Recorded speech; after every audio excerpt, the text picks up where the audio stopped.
Good morning, everybody, and a very warm welcome to Ask the Accountant, part of the Ask the Accountant network, a podcast network for accountants and bookkeepers supported by our Patreon community.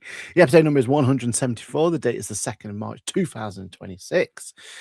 I'm one of your hosts, Aaron Patrick, and with me, as always, is Johann Gorey. We'll come back to him later because before that, we always talk about our Patreon community and the fact that each and every show we start our show with shout out to the coolest of cool listeners who are Paul Whitehouse, Kirsty St. John, Mahu, and Peter Richardson. Thank you so much for your continued support. To show your support for our channel and content while also getting some bonus content and an opportunity to be on the coveted list, join our Patreon page via the links below. Johan, how has your weekend and week been? Have you had a good one? I do hope so. I'll be honest, I'm not really sure how I'm stood at this microphone talking to you again so soon. I'm not really sure where the whole bloody week went, if I'm honest. But it was good. I mean, binge watched Drive to Survive yesterday, so I forgot. You know what? I got to Saturday evening and said to Claire, like, shit, we've not watched Drive to Survive yet. I can't go on the podcast having not watched Drive to Survive. Aaron will kill me. And you've not watched it, have you? Not even started, mate. Not even started. So sat there yesterday, binge watched that. All good. Lots of plates spinning as per usual. A few new plates started spinning that I wasn't expected. I wasn't planning on spinning, as it were, last week, but more will follow later this week on that. So busy, but all good. How about yourself? Yeah, busy, but good busy. That's what I keep telling everyone. So that's the lie I keep telling everybody and myself. Yeah, exactly. I mean, my worst, and we preached to everyone, don't we, about systems and controls and all this, that, and the other. I did this Carnegie sales telling just off air that I've had to switch my calendar system, and I didn't do the whole let's test it. I had to rush to get the calendar system up and running. I didn't have time to like properly test it or anything, so I just quickly go. And I have made myself a mountain of issues for today. Like it was just like, yeah, people are booking in places they shouldn't be booking in. Put it that way. So it is what it is, right? Like we've just got to get on with it. We've got to think. I keep telling everyone as well, like your normal work hours. That's for talking and going into meetings and doing all that sort of stuff. You can start work when that day finishes. Like that's how we do things, right? So what we're saying, guys, is do as we say, and not as we do. Yeah, no, it's temporary. What is it? Pain is temporary, results is permanent, or something. It's been temporary for 7 years. At what point does it become not so temporary anymore? That imposter syndrome really does kick in from time to time, doesn't it? When you're on stage going, well, if you use this system and you use that system. And you know what, though? It would work if we just stopped there. But we keep, like, I've been playing with Claude as well this weekend. Yeah. I've got a document that I'm working on, and Claude's interface is just phenomenal. Like, it's come up with it, it's drafted it, it's on one side, I've got the interaction bit on the other. Oh, I need to do this, and it just regenerates it. It's like, it's slow, it's painfully slow. Yeah, but actually, I'm getting on with it. I'm starting to get there with that. It's the sort of solution you have on a second screen, don't you? And you just keep coming back to it to add those tweaks between, your main work, isn't it? That's how I've been using it. And like you said, that whole idea that you don't have to, it makes those tweaks.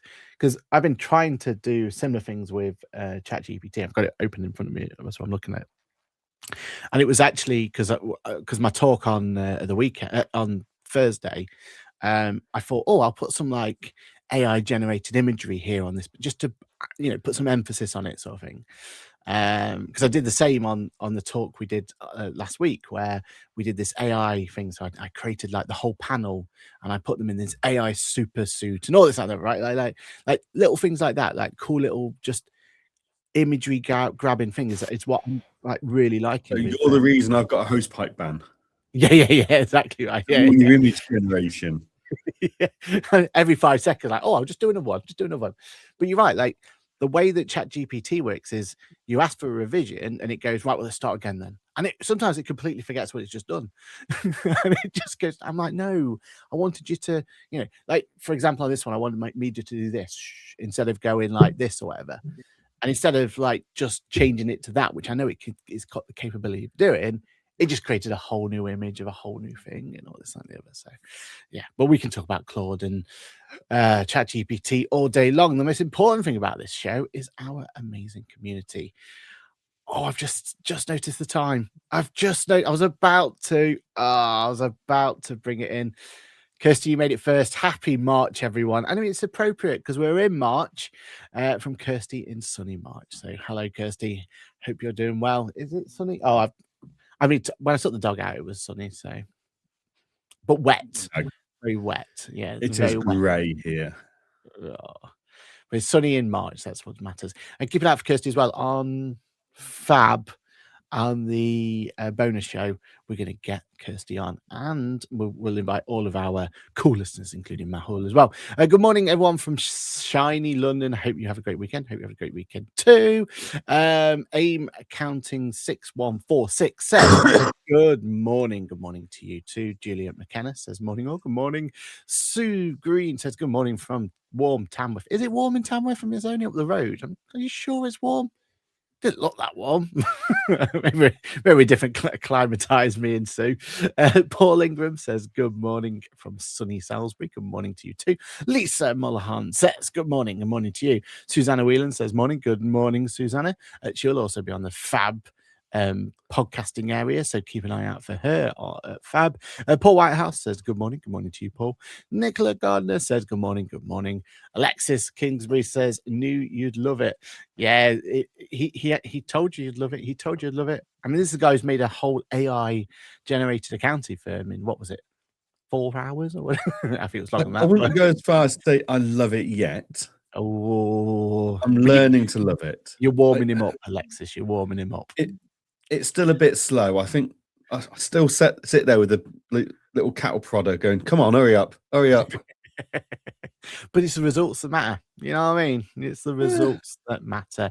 Vikram says, good morning to you too. Alexis also says morning with a shiny, wavy emoji. Susanna Cease, bookkeeping, says morning all from a beautiful sun in Henley. And bookkeeper superhero Natasha says, morning all, looking forward to QuickBooks Connect and the Fab next week. I can't believe it's all starting already. Although, hang on, it's Fab next week? Week after. Oh, next week. Yeah, sorry, yeah. Oh my God. Yeah. I'm not going to be home for like a month. Yeah.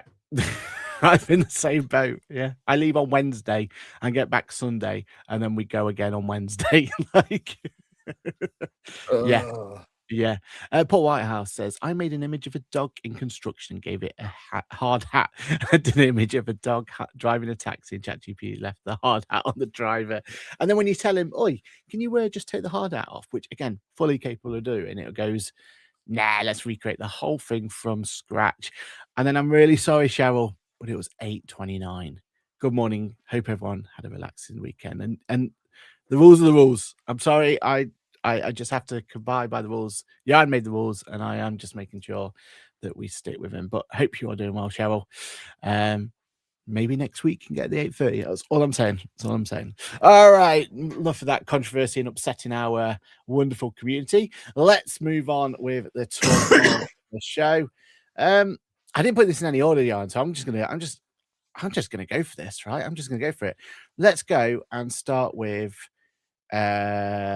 let's do it at the top. VAT on charging for EVs. We've got some good news coming our way. Well, potentially got some good news coming our way. So for anyone who doesn't know, there has been a landmark VAT ruling, or at least that's what the clickbaity title was led to believe. Do we believe in clickbaity titles? I don't know, especially with some of the news. Only when they work for our own clickbaity material. Yeah, good point. Good point. But first tier tribunal declares public charging should be subject to 5% VAT with huge potential savings for drivers. So there is a big talk at the moment how if you're going to charge your car outside of your home on public charging networks, you shouldn't be paying 20% VAT. You should be paying 5% VAT. Sounds good. Sounds good. It says here that and a typical charge for a Mercedes EQS from 0 to 100% could create a saving of 14.74%. Now, this sounds great, and I love the idea of cheaper electricity. But my reason for bringing this in is, are we not opening them up for even more complex VAT going forward if we're going to start putting these nuances coming through on electric vehicles? We've already got all the other VAT elements going forward. Don't you feel sorry for the poor AI AI solutions out there that are going to have to really be on their A game going forward to be able to get this right? Surely the receipt from the terminal will tell you it's 5% VAT. You don't get a receipt though, do you, on the on-site list? Here's the next problem: is I don't deal with EV charging. Like, well, you've seen that. I'm not a complete philistine, but you've seen the infrastructure, right? They're normally just like poles in the ground, right? There's no receipt machine on there. They kind of give you this idea. We've charged you this. Here's a VAT element type thing. It kind of works, but then you have to sign up to that public or to that account, and then you have to get the account all set up, and it just becomes a bit of a rigmarole, right? Like a proper. I probably need to nationalise this. Do you reckon? Well, they haven't done it for car parking, so what could go wrong? But these little nuances here just make it very tricky for bookkeeping, doesn't it? Like, these are the little things where they're going to affect a large proportion of your client base. There's going to be a lot of changes that could affect them, and then you're going to have to try and figure out if it's a public charging network or not a public charging network. Well, is a public charging network the same as when you go to like the when you could drive from the at the end of side of a motorway and go into one of them? Is that a public charging network because they're privately owned? So is that 5% or is that 20%? I just feel like this is going to be a lot of pain, isn't it? When could this have been so much more simpler if we had what was promised with open banking, that these receipts and everything just magically appeared on your, as soon as you tapped pay, you also got the receipt at the same time? Yes, that would make life easier. I mean, or just put diesel in. There's a solution for everyone. Scrap this EV malark. The VAT is just far too complicated. Move on. I mean, I suppose the numbers should be that. I've been in the car with you, Aaron. I know how stressful range anxiety. I reckon range anxiety is going to be the new cancer of the world. Like, I've seen the stress range anxiety puts you under when driving. Like, I'm not convinced it's good for you. Like, yeah, I think VAT is the least of your concerns with your range anxiety. Yeah, I suppose you're right. There. But this is going to be the start of make it worse, because now you've got your range anxiety, and then you're looking at two options. Both are just about in range, but which one's 5%, which one's 20% VAT? And how am I going to know that once I've done it? Do you know what I mean? Like, it's gonna. And for us, it's here lies Aaron Patrick, death by ownership of an EV car. He tried his best. He tried to see the future. But I mean, this is one very small example, right? But very small example of where VAT is just overly complicated, way overly complicated. And let's be honest, like, these numbers shouldn't be massive. So maybe it's a risk appetite that you take with your client. Is it do you dare charge if they haven't got the receipt, or don't you, for such a small amount, right? Like, they're the sort of thing you guys are going to have a decision with your own conscience and figure out your own systems and processes for your own firms, right? But it's a lot of faffing to deal with, isn't it? Do you know what I mean? Like, when it it was straightforward. It was 20%. If we have got the receipt, definitely claim it. If we haven't, do we take a risk or not? You can have those conversations, right? Now we can't really claim for it because we don't know if it was 20% or 5%. So, it's just going to get messy, isn't it? Yeah. This is very technical and very deep for 8:30 in the morning conversation in this podcast channel, Aaron. I can't remember last time we went this deep and technical in a long time. But we need to get to the crux of this, right? And this will affect our community. But yeah, I just feel like instead of making it more complicated, surely we just need to find a way to make it digital. Have been live for how long now on VAT? 8 years, is it? 10 years, something like that. I think it might be coming up to 10. Yeah. Oh no. We were talking about it when I went into practice at the start of 2017. I think 2018's 8 years. 8 years. Does it feel digital to you? Because it doesn't feel digital to me. No. No, we file it through a different portal is basically what happened with making taxes. That was the limit, wasn't it, in the end? I mean, yeah. At least if you compare that to MTD for ITSA, we should be getting a better experience, right? I generally believe that there's going to be some circumstances where we go, that client might be better off just being MTD now because it's going to be so much smoother to file their returns. They're already compliant. They may as well just and we're going to get the benefit of all the information being presented to us, like their P60s and there was. I still don't know how this works, but they say the bank interest is coming through as well, right? Like that's what they're saying is going to happen. Yeah. Just a caveat to that, though, before anyone goes rushing, going, "Oh, well, this person's already on software. We'll just sign them up." Get permission from your clients first. And the reason I say this is I saw this a lot in the MTD VAT scheme. Yeah, people were registering their clients before they had to be registered. Yeah, client was completely oblivious until they moved accountants. At which point the accountant goes, "Oh, it looks like you're on MTD VAT." I'm on what? Sorry. And so, I mean, and it's for this reason, Engager, I'm going to put in a selfish plug here, but yes, last week Engager launched a new template, or a series of new templates, actually. Yeah. But there's a new template that you can then generate in the PDF generator in Engager and send for e-signing that gets their consent, and it outlines that they understand once they are registered, they can't go back. Because so many people I came across during the MTD VAT switch weren't aware their accountants had just registered them because they were already compliant without realizing. So please get permission from your clients before you just switch them onto a new tax scheme. Yeah, exactly right. Preaching.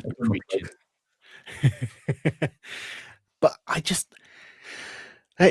these sort of little changes like this, where right now we got to go for the update, we've got to update our team, we've got to waste X amount of time on a podcast, right? You know what I mean? Like all of this for what should be a positive change, like 5% to 20%, could be quite significant for people. Like it's a nice little, it's another incentive, especially now that you got that road tax per mile menace coming our way, right? Like these little wins like this could be quite beneficial. And it is another, like when you're sat there comparing vehicles. So I've got a client who's got to get 6 new vans this autumn because the current vans are up for return and stuff like that.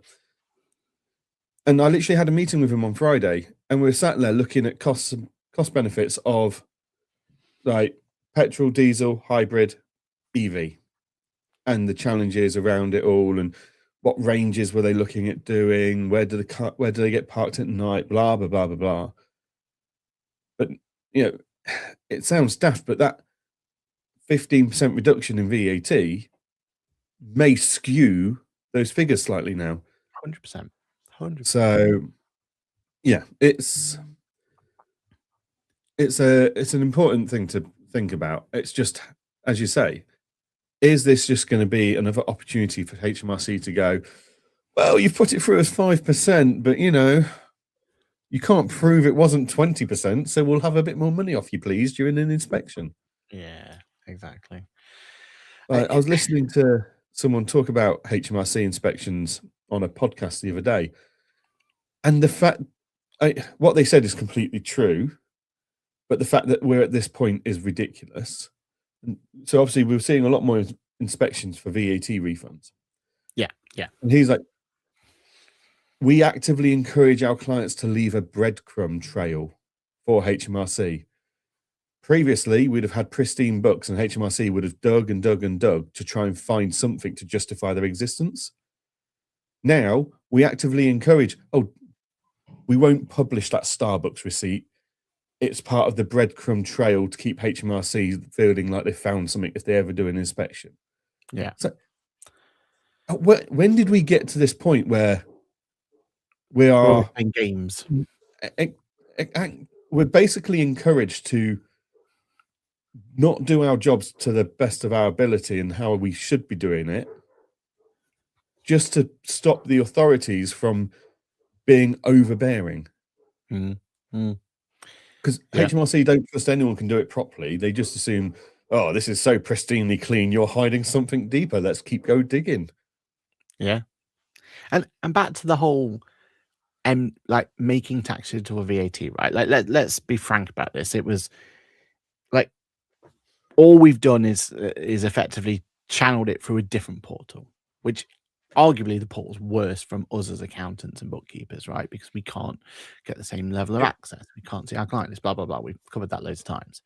From a client's point of view, potentially it's a little bit nicer for them. Like the 64.8 process is better for them if they've got, if they've already got that scheme up and running, and they've got their digital records all set up and all that sort of stuff, right? So that's all right.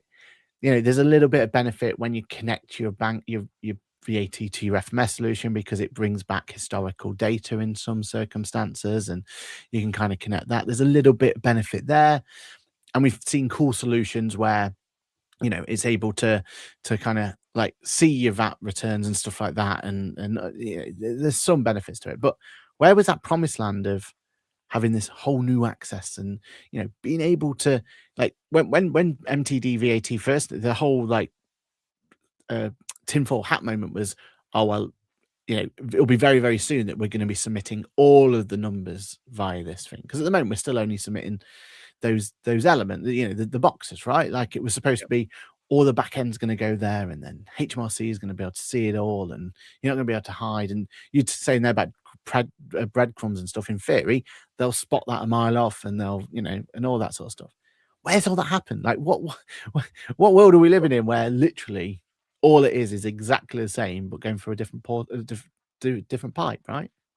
I think the problem is, like, we've even got softwares now that will connect to accounts. So let's take a receipt capture software, which we don't name on this podcast for various legal reasons. Yep. And then also look at something like auto entry.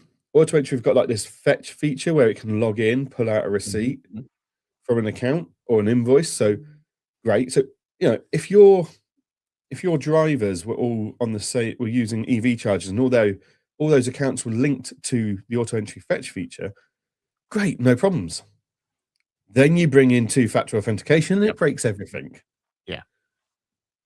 And what are we, 8 years on, and we still haven't worked a way for technologies to work around the two-factor authentication, and no one's building APIs. Like, yeah. No, I get it. Great idea, poorly executed. Oh my God, we're like HMRC. Yeah, I was going to say we're more like than we think. Natasha says, Susanna Bookkeeping, oh, please do come and say hello. See you in London. Oh, Susanna Bookkeeping also see you at London at QuickBooks Get Connected. Yep, do say hello, Susanna. Absolutely, says Susanna. And Leander says, would it not be great if when using contactless, the receipt appeared on your phone? I will stick to my truck. But it is true though, isn't it? Like, imagine that.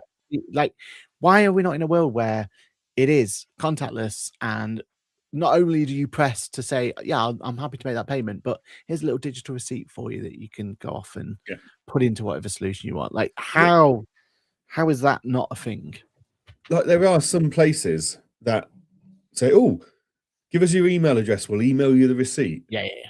So yeah, and then daily marketing spamming emails. That's what you're going to do. I'm all right, thanks. I'll go without the receipt. It's also that pain of having to sit there typing in your email, right? Yeah. Like, oh, do. Oh, I've put that one. You know what I mean? Like, you know, it's a time thing, isn't it? And it's a barrier of entry. But that A, the marketing, and B, the time to do it means it doesn't get taken up as nearly as often as it should do. Yeah. Whereas if there was, if it was truly making tax digital and, if you're contactless, you're going to get that receipt directly there. I just think it's win-win for everyone. Yeah. But anyway,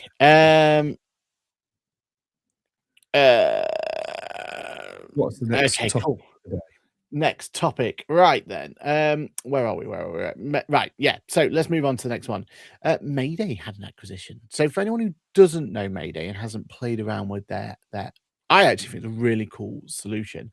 They've basically brought the idea of having your multiple entities, and then with your multiple entities, you've got this really slick solution where you can connect those multiple entities. And what they did really, really well. So we've had reported on things like that before, haven't we? Where, you could have your QuickBooks, your Xero, or whoever it's going to be, and then you have this one group structure and it can report from there. Love that. But what they took it a step further was they were also helping out with intercompany transactions. So Mayday's like USP is that they'll automate the intercompany transactions for you. So not only will it reconcile from one entity to the other, but it will spot when things are there, and it will then like charge it through automatically and cross-charge and all this and the other. Amazing. What they've also gone and done is bought a whole new solution as well, called, is it Year End? I think it was called. I want to call it Year End. I was just looking at it. Easy Month End. That's it. Yes, and they've just acquired this this solution, which I think is a really, really good like add-on to that whole bit, right? Like if you're doing intercompany transactions and you're having these options, you're trying to kind of like work it around, you're going to want to have clean books to be able to do that, right? Otherwise, what's the point? Like, let's be completely frank here.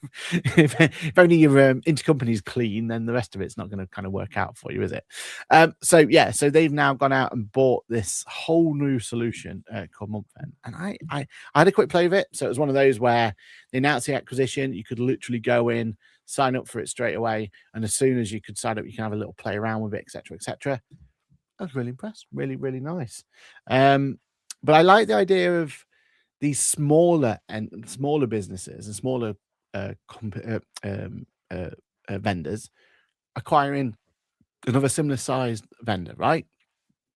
Normally we see it the other way around. Normally we see the big boys coming along, for legal reasons we can't say who we're talking about here. But imagine there was a big boy coming along and bought another, biggish boy, and then it just kind of goes down a bit of a stale route when it goes that way. I've got this feeling that these kind of smaller entities buying it, that there's more on the line, isn't there? There's more.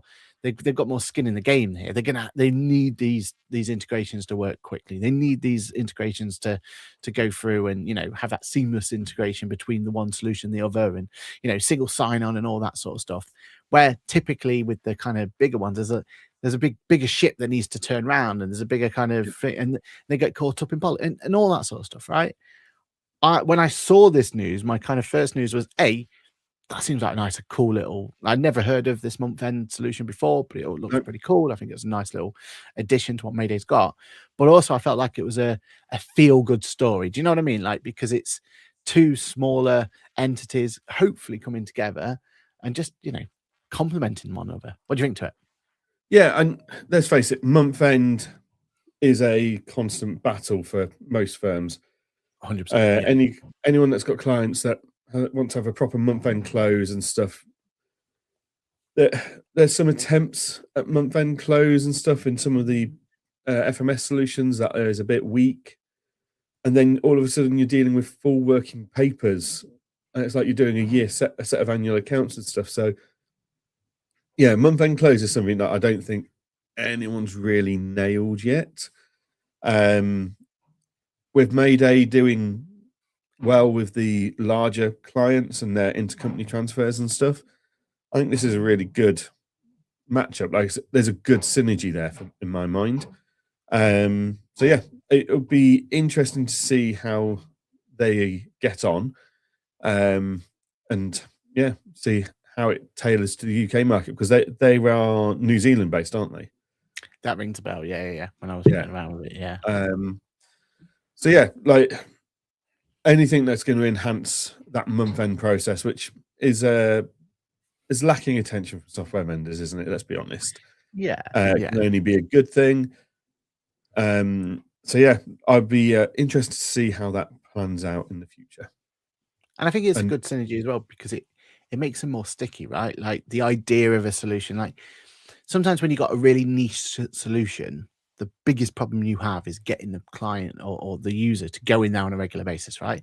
You can add loads and loads of features, you make it as cool and as slick and as clean as you want, but if you don't have that buy-in and that bite from the user, it becomes just another subscription that over time it becomes harder and harder to justify, doesn't it? That whatever the price point's going to be, if you're not using it on a regular basis, you're like, oh, do I really need that? Like if you're going to cut back on subscriptions, the one that you use the least is most likely going to be the one you're going to ditch, isn't it?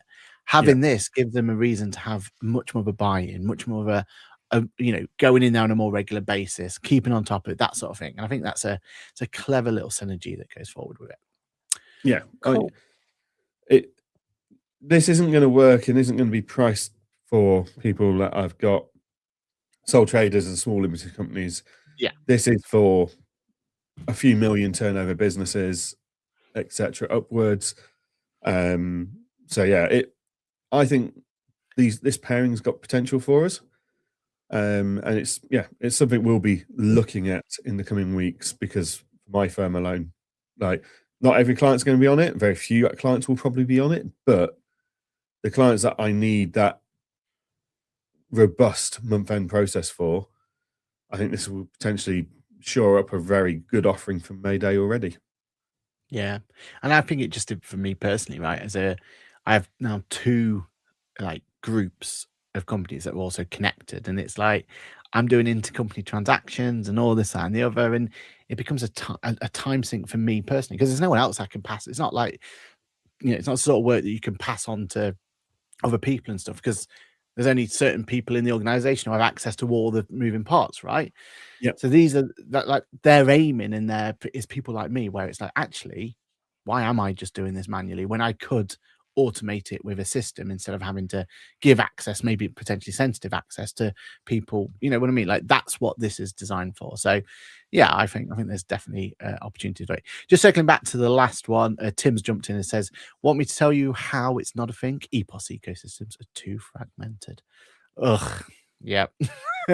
Don't we know it by trying to connect various FMS solutions to EPOS solutions and everything else? But maybe, Tim, this could be your chance to get there and unite them all, like find a way to get a common ground for them all.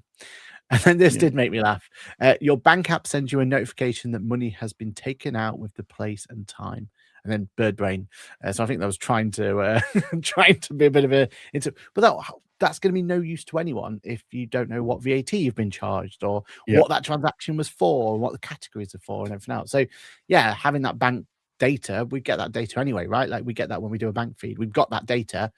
It's what it was for, how much the VAT was for. That's the question. That's why the receipt. And we've had too many inspections from HMRC to know that the first thing they're going to say is, well, okay, yeah, you got a bank transaction. Great. What's the receipt? So that was the point of the conversation. All righty then. Any more on that before we move on, Johann? No, but while we're talking about month end, shall we quickly talk about year end and working papers? Oh, now you got me interested. Let's go. Did you see Active have now got an integration with Free Agent? Oh yes, I did. Yes. And you're an active user. You're actively using Active, aren't you? We are actively training to be actively using it. Yes. You're hoping to be more active with it. Yes. So it's a classic case of Johann's seen the software. He loves the software. He thinks this will solve all the problems. The team are needing a bit of a cattle prodding to get into the habit of using it, versus lesser quality free working paper solutions that are out there. Or the other way you could look at it is you've now matured, and instead of just clicking your fingers and everyone moves onto it and it's shiny software syndrome. You've actually done a more sensible and more commercially viable approach to this, and No, they just need beating harder. I tried to get you out of it. I tried. No, they just need a thorough beating. That's all they need. On Point's HR representative, I tried my best. I get HR complaints when you don't have a HR person. I've got a filing cabinet under my desk for HR. It's the bin. So on that note, before I get cancelled completely, but yeah, so like Active Work Papers, it's been connecting with with Xero and QuickBooks for a while now. Great to see that it's connecting with Free Agent, because I think this really plays to the direction we're seeing from Free Agent. So Free Agent look to be trying to prove that they are a viable alternative to other FMS solutions for the mid-market businesses. And you can't do a year end for a mid-market business and a medium-sized business without doing working papers. Well, you can, but you don't want to. So the fact that they've now got an integration into a very good working paper solution is fantastic. Better than trying to build it yourself and making a mess of it. And ouch. Yeah. Well, even Xero's seen sense and gone and partnered with BGL, haven't they? So, or BLG, whichever one it is. I thought that was aimed at me. As I've been frantically. Oh, no, it was aimed at. Well, it was at you. It was QuickBooks, but yeah. I thought you meant my personal working paper project. I was like, Jesus. Yeah, man, I mean, come on. It's made huge progress in 8 years. But yeah, no, I think it's a sign of the direction Free Agent are taking, and the type of clients and accountants they can work with. So yeah, very, very good to see that. And obviously, providing clients with Free Agent, Xero, and QuickBooks in my firm, for me, this is a big win that they now connect into Active. Yeah. It standardizes our year-end process completely now. Thank you, Free Agent and Active. Love that. And my one ask for work papers, though, I mean, I've got a lot of asks for them, but the one I'm really looking for is I'd love a working papers that can also just do a quick one for your VAT as well. Do you know, like if you think about it, for most of our clients or majority of our clients are VAT registered, they're going to have 4 quarters. Well, those 4 quarters are going to basically should be, the formation or the groundwork for your annual ones. I mean, yet to see a solution that goes, well, because you've got 4 quarters in the year, why don't we do 4 mini working papers and then amalgamate them all together for that final one? Like that to me would be a chef's kiss. Like I think Active have got you can build as many different types of reports in Active as you like. So they've got a built-in one for monthly management accounts, for example. So it's a working papers, a reduced one to get you to month-end report. So yeah, I mean, in theory, you could build that out in Active. But you just want at the end, though, wouldn't you? All 4 of them or 12 of them, if you do a monthly, right, to come together, and that becomes your, the starting foundation. Yes, there's still some work to do, but it's like you've already invested that time to get those quarters or those months nice and clean and tidy. Why not start with that, right? Like as a starting point. So that's where I'd love to see these solutions go. But that's great news. I think that's and that must have been music to your ears when you heard that little announcement. It doesn't matter how desperate we are for news articles. Free Agent always delivers something for us to chat about, doesn't it? Wasn't there something else, or was it just that one? I thought they announced something else. Oh, I didn't write it down, so it's bad on me. All right, let's talk about other cool new tech then. I got my hands on Intuit Assist for the first time and actually got a chance to play around with it. It's in the US. We're going to talk about cool new tech. Sorry? I thought you said we were going to talk about cool new tech, and now you're talking about Intuit again. It got released on there was 24th of February was the talking thing. So it was Tuesday, wasn't it, after our last one? And then it got released then to the public to play around with. And oh my God, is it good? Oh my God, is it good? So anyone who doesn't know, Intuit Assist on your own. You was. You want a minute on your own? Shall we all tune off and come back? I've already done the video. The video goes live on Tuesday, so you can all see my passion for it. But for anyone who doesn't know, it's Intuit Assist is their take on a chat box like that, having a conversation element of it. So it's the idea that you can type into it, comes up with answers and everything else. Their whole kind of premise here is that why would you just copy and paste information into something like ChatGPT and everything else to get all this information? Why not just do it in-house? Especially now they've got these relationships with not only ChatGPT, but they've also got Claude as well. I don't know if you saw that news at the weekend. Yeah, so they've got a relationship with them now. Although I'm confused as how them when they keep telling us they've got these new relationships, and it's the same with that Apple, right?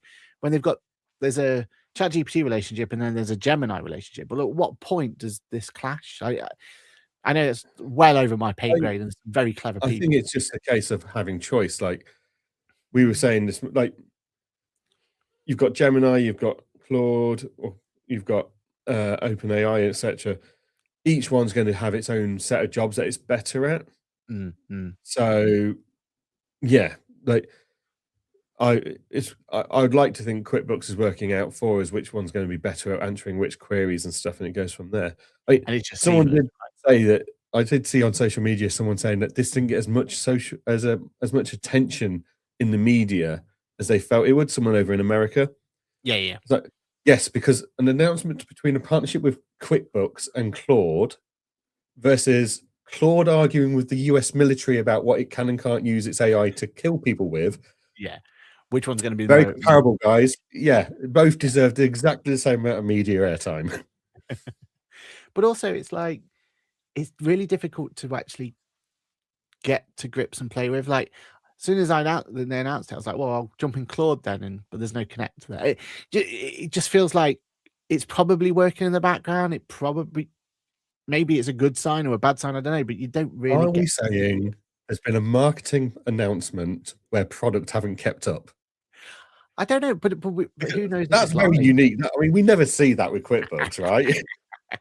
But it's how do you know it's even there, right? Like there's no tangible, I don't know. We're in a whole new world where we don't really know if it is live or not live because there's no easy way to know if it is. Is it using Claude's large language module or is it using ChatGPT's or if it's using Node? Who knows? Like, anyway, but back to this whole element of it. So the cool idea of it is that you go into either your firm or you go into an individual client, you get a little chat box, asking questions, blah, blah, blah. We've all seen that. That's great. But what I'm impressed with is just how much detail it's going into from day one. Like this is just a thing. So you could achieve all of what I'm about to say by extracting the data, put it into another large language module, and it'll probably come out with similar results, right? But it's that barrier of entry of having to grab it, put it in, blah, blah, blah. This is literally go in, either click some of the prompts that are there or put your own in. So all I asked for was, and this is all thingy data, but I was like, right, tell me how my business is doing. And it went into critical insights, extreme customer concentration risk. So basically in this data, there was 99.6% total revenue on one client. There was product and service performance telling me which ones were doing well. It was cash collection opportunity. So there's loads of these customers that we still have receivables and need collected. Expense management, action to plan. This was literally one prompt. All this was coming through and it generated me this nice little report that could go with it as well. And if you try this on comparable software, you just kind of get this woolly like answer. And maybe it's not got the in-depth knowledge.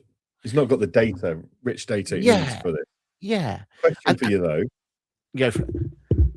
That prompt and all that outcome in a year's time, is that going to be part of the paid for or the free version?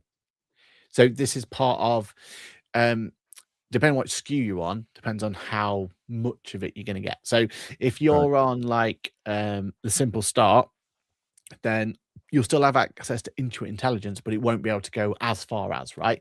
So it all depends on which SKU you're going to go on. So for example, does it show you? So obviously that's a really powerful report you've just been given, right? Yeah. The problem is it's all free at the moment. And people need to be able to, between now and when it gets chargeable, they need to ascertain Oh, no. It's never going to be chargeable. It'll just be within your subscription, right? So whatever you're paying now is what you're going to get for it, right? So think about it Is this as different to the QuickBooks accountant suite thing? yes. So this Right, is in Accountant Suite and also in your individual client. So it's right. just a new tool that's been announced, right? Um, and the idea would be that it's across all of them. And you either the only thing you'll get if you go for the new Accounting Suite is there will be an ability for you to not have to go into individual clients. You can just go, right, let's talk about every client I've got. So you could say, Yeah.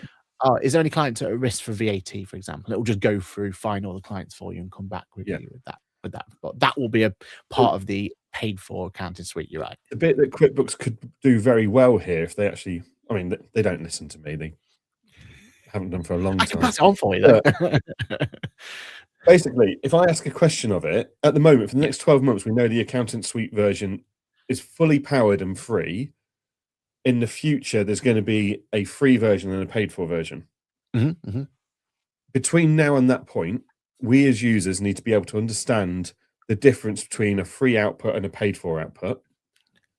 And so we can work out and ascertain a value to the paid for version so we can justify paying for it. Yeah. So what would be very handy is every time it gives out results, it goes, here's what the free version would have given you. Here's what the paid for version's given you. So you can understand the extra value you're going to get for that extra subscription. Yeah, 100%. Yeah. But for individual clients, so the information's in there. And this is just like when I was doing it, I was like, you know what it's like, you're skeptical, aren't you? Like, oh, it's just gonna throw out some, I don't know. You've increased your revenue by 10%, whoopie-doo, right? Like that's all you expect to do from this. It's trend analysis, isn't it? And going, oh, blah, blah, blah. But actually it went into thing, and even as much as there was some action steps, there was 1, 2, 3, 4, 5, 6, 7 detailed action sets. All right, I would probably discount 3 of them straight off the bat because I know that I knew the data. It's a fake line, but I knew the data, and I was like, oh well, that wouldn't quite work.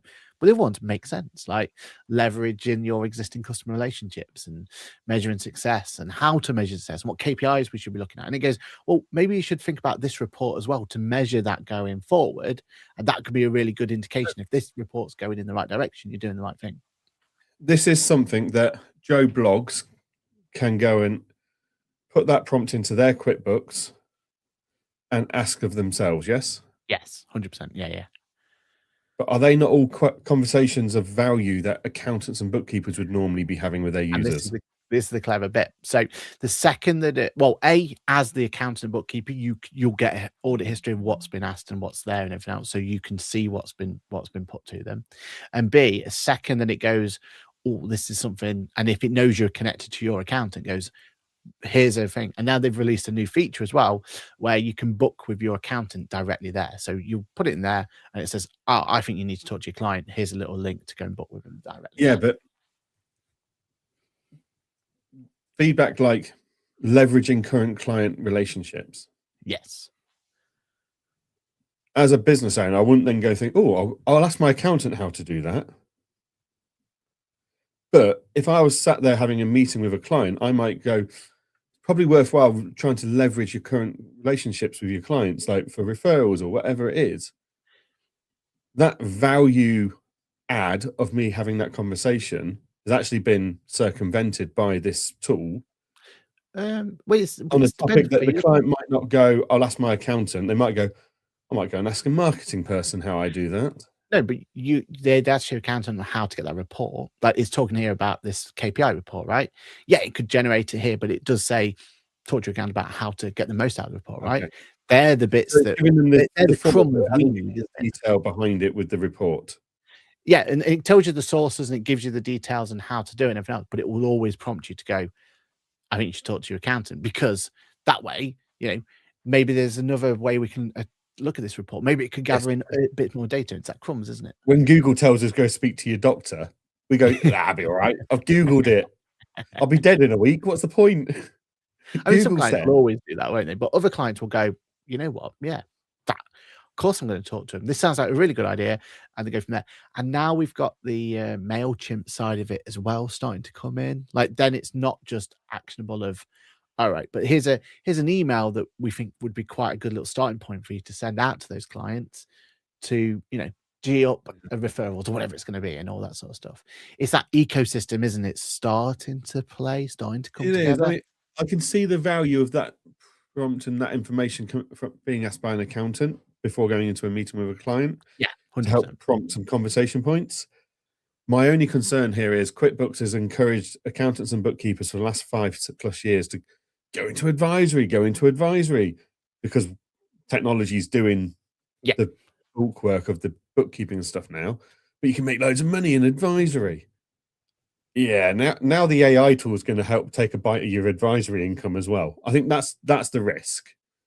Yeah, I get that, but Um, I don't know if we should be gatekeeping that. Like that, like we should be empowering these businesses, and some of them will do it on their own accord. Some of them will yeah, use the prompt, they'll be curious and they'll go for it. And fair play to them, like because if they weren't going to use this tool, they would have just used Chat GPT anyway, right? They would have yeah, extracted data, put it in there, blah blah blah. But at least this is giving like some insights into what else can happen. And it's that whole idea, isn't it? Right? We're trying to encourage people to digitalize and become making tax digital and all that sort of stuff. But we need to give them a reason to do it. So for these clients who are being forced to MTD and they're for the first time, they're having to use this horribly like complicated software compared to their Excel document or or their shoebox that they were using before, right? If we can encourage just a tenth of what this sort of stuff is doing and give that back to those sort of people, that's where I see this as the benefit. Because it's like, look, you've taken that risk or that gamble that, as your accountant bookkeeper, we've said this is the software we think's right for you and we think it's right for you. But if we can give back with a little bit of an insight like this, and guess what? They're growing their revenue because of it. I think that's win-win personally. yeah. So when I next log into QuickBooks, will it tell me like all your clients have now got access to this new tool? Part of that tool allows them to recommends them to book meetings with you. Put your booking link here, type thing, or do I So need to go and do it myself? So within, and this is only in the American product at the moment, remember, but within the American product, you connect so Oh, so you'll this only isn't in the UK? no, but it's in the American product at the Oh, moment. I've got 3 years to Well, worry about it. It's fine. well, we don't know what's going to get announced next week, right? Oh, this week, should I say? But in the American product, you go in and you have to connect your Gmail or your Outlook account first before any of that booking Right. solution gets activated, as you can imagine. And the bit because I can't play with it properly, right? Because it's an American product, but I suspect it's their own like interface for booking and stuff like that is what I'm suspecting. I don't know for sure, not played with it, but that's how this goes. But that booking solution is going to be available for the clients to use as well going forward. And it could be that, when they send out invoices or proposals or that sort of stuff, they could have the opportunity for a client to book in directly from there. So yeah, As long as it it's that. can look at multiple calendars, because as you've had to move calendar integration because you've Yep. got multiple diaries now. Yeah, exactly. Yeah. We'll see. We'll see what the capability is going to be. But the opportunity is there for them to just go book in. And it doesn't necessarily mean me, right? It could be with the wider team. And, Yeah. I'd imagine a I lot think of we're gonna this. put a new rule on you, Aaron. You can only talk about things for QuickBooks that are available in the UK, I or you have to can't. put a disclaimer at the start I of your did say at the announcement. start. I said this is US only. And you can go back with my transcript and find that out. But no, I'm generally like, look, you can take it with a pinch of salt with me because I am the QuickBooks chat, blah, blah, blah, blah. But I have already started to compile a video of comparing all of the different capabilities of all the solutions out there, what can be done and everything else. And honestly, this one is the only one that's blown my mind. The rest of them, yeah, it's cool. But we've already said it, right? Like the biggest problem we have is, and I'm sorry to say it, but Jax, like it's already out. No one's talking about it. No one's talking about it. Like not one person has gone like, wow, this is a game changer, right? Because it just came out just to tick a box. We need these solutions to come out and wow us, right? We need that. If it doesn't wow us and doesn't get the bite in, they'll be dead within 6 months, won't they? In a year, because no one will use them. So we need that bite, and we need that bite, and hopefully, fingers crossed. But we They've also been need more cooking. than just marketing, because look at Apple. 2 years ago, their marketing blew yours and my minds away I know with the we new cancelled Siri. everything. We're still waiting. We are. But that's why I fingers crossed and hope that yes, we've had to wait longer for it, but it means that it's going to come out actually with something worthwhile. And what I've played with it so far, I am happy to say I think we are there. Right, I have got to leave bang on day. So let's go and talk about. Well, shall we just talk about Fab and Get Connected? Yep. I mean, Get Connected next week. Keep an eye out for it. Keep an eye out for the social. Blah blah blah blah. I'm talking. We've got other stuff going on. Invite only. It's not that well. It's if you get it's tricky. There's no like I don't know what's going on. I'm still confused about it. The biggest question on my lips though is who's going to announce the products and the updates. Like who's coming on stage to talk about it, because we don't have Nick Williams to do it anymore. That's my biggest thing. Yeah. I don't know. I don't know what to say. Like, who is going to take that mantle? I think there's going to be a bit of trial and error. Well, there'll be a very select audience there in a few days' time who can tell us. No, you say select. It's already sold out. It's sold out. There's going to be so many people excited about what it is, and this is the first time that we're going to get to see some of the new answers. Like maybe there's a new SKU on its way, etc., etc. Potentially. Who knows? I'm not saying anything. I haven't said a word. You cannot take me down, legal. I just said potentially there may be another SKU on its way. And then week after, as the pennies drop for you, is Fab as well, which means we're not donning on our suits. We said we don't wear our Ghostbuster suits for that, do we? We're just going to do our grid walk only. In our high-vis jackets only. Exactly. But yeah, should be good. Yeah, I'm looking forward to Fab. It's always a good event. For ages I'm since we've had an event. Are you speaking? You what? Sorry. Are you speaking at Fab? Yeah, twice. And I've got 5 podcasts to do as well, and facilitate another couple as well. And yeah, it's going to be an intense couple of days, put it that way. But worth it. We love Point Fab, don't we? So yeah, you're speaking twice as well, aren't you? Is that right? Once. Yeah, who's that? I'm only speaking once with Nick Moss on day 1 in the morning at 11:30-ish, I think. 11 o'clock-ish. I don't know. Check the agenda, guys. Don't rely on me. All I know is I'll get put on a stage at some point, waffle about something, taken off the stage, and then the rest of the time I'm going to be on the tax calc engager stand. And you've got the grid walk. Don't you forget the grid walk. And we've got the grid walk on day 1 and day 2. Oh no, I wouldn't mention that. That's but what I can mention is my talk. So apparently moaning helps, right? So I've got an MTD talk. Fair enough. Come up, like you just said there, pretty much exactly the same as what you just said there for that one. But on the main stage, just before the main act, I'm doing the warm up act where I'm facilitating a AML and ACSP talk. Why? Because I moaned about it on. So yeah, suddenly moaning's actually paid off. We knew we'd get there one day. Yeah, exactly. I'm really looking forward to just getting back doing the Fab event and stuff like that. Yeah. So yeah, because this is. Didn't this the one where they're saying it's a little bit bigger? Aren't they kind of looking to expand it a little bit? Yeah. So there's also it's the finance, accounting, and bookkeeping show as well. So I think they are removing the festival concept completely. Maybe going a bit more corporate. I don't know. We'll dig into that on the grid wall, won't we? Yeah, definitely. And it's going to be an interesting event. Let's see how busy it is and stuff. Day 2 was quite quiet last year for most people, so I'd like to hope day 2 is going to be busier. They've got lots and lots of speakers as always, so should be a very big and good event. Yeah, and hopefully that Greek vendors there, the Greek kebab vendor, that was chef's kiss. That was very good. Awesome. And then obviously QuickBooks this week. And speaking of QuickBooks, says Kirsty St. John says, see you at both. So, excellent. You're going to both of them, Kirsty. We'll see you there. Looking forward to it. It's at Woolwich again this year. Remember, Woolwich was just off the line, the Lizzie line, south of the border. That one, wasn't it? So looking forward to that. And good luck, Nick Williams. Miss you already. Yeah, it's going to be a very, very interesting event just to see what happens there. We're doing a podcast from there as well, so come and say hi, join the podcast if you want, and we'll do a bit of an update of what's been announced. I actually don't 100% know all the announcements, so I'm looking forward to a couple of I'm assuming surprise elements to it. So that'll be good to see.